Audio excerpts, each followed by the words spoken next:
Nagpupumiglas, naglalaway, nanlilisik ang mga mata.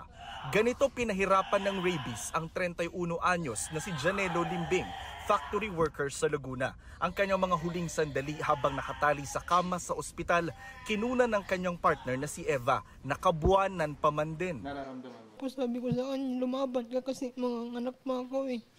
Pinipilit niya pang gumanon tumingin po sa akin. Pinasigaw niya pa po yung I love you. Isa sa mga sintomas ni Janelo, nahirapan siyang huminga. Akala ko po sir, dahil lang po sa paninigarilyo niya, yung pagbibape lang. Pag inom niya po, as in nalunod po siya. Pag inom niya pong gano'n, as in po parang nalulunod sa dagat, gano'n po. Pag dating po namin ulit dun sa ospital po ng Kabuyaw, may nakita po siyang malaking electric pan, lakas po ng hangin. Balot na balot naman po siya, naka-jacket, naka-bonnet. Sabi niya, yung electric pan, alisin nyo. Tapos tumakbo po siya sa labas. Tapos sinabihan na po kami na i-refer daw po kami sa hospital po ng RITM sa Alabang, sa Muntinlupa. In-explain po nila na 48 hours na lang daw po yung itatagal. Palabiro at masayahing tao raw si Janelo. Kaya sa kanyang huling sandali sa ospital, nagawa pa niyang ngumiti habang nagbe-video ng pasasalamat at mga huling habilin. At sa aking mga anak, ingat kayo palagi, lumaki sana kayong malusog. Huwag niyong kalimutan, alagaan ng inyong nanay.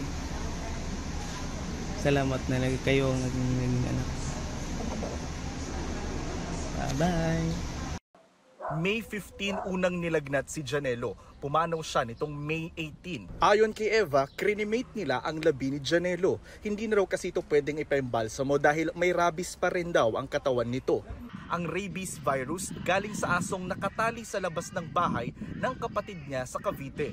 Nakagat si Janelo noong pang August 2024. Natuklap daw noon ang kuko niya sa kamay. Ang aso naulol daw agad kaya pinatay. Nagpabakuna raw agad si Janelo pero isang beses lang. Pinano ko naman po siya, pinapollow up ko naman po na next schedule mo na. Busy nga daw po, sayang naman daw po yung kikitain niya. Posible rin daw na mahalan si Janelo sa bakuna dahil gumastos siya ng 2,500 pesos sa unang shot sa isang private animal bite center. Naulila ni Janelo ang dalawang babaeng anak na grade 2 at grade 4. Babae rin ang paparating ng pangatlong anak nila na binilhan pa ni Janelo ng mga gamit. Problema ngayon ni Eva kung paano bubuhayin ang mga anak, paano babayaran ng 25,000 pesos na utang sa punerarya at saan kukuha ng pampalibing kay Janelo. Makakatulong po ako sa inyo na tulungan niyo po ako. Hindi ko po alam kung paano magsisimula para po sa mga anak namin. Masipag mag-post ng reels si Janelo. Umaasang makakatulong din ito balang araw sa kanilang pamilya. Kaya ang huling habilin niya kay Eva, isa publiko ang kanyang sinapit.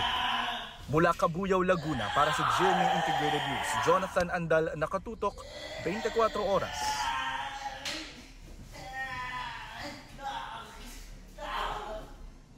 Dong, nara ko dire!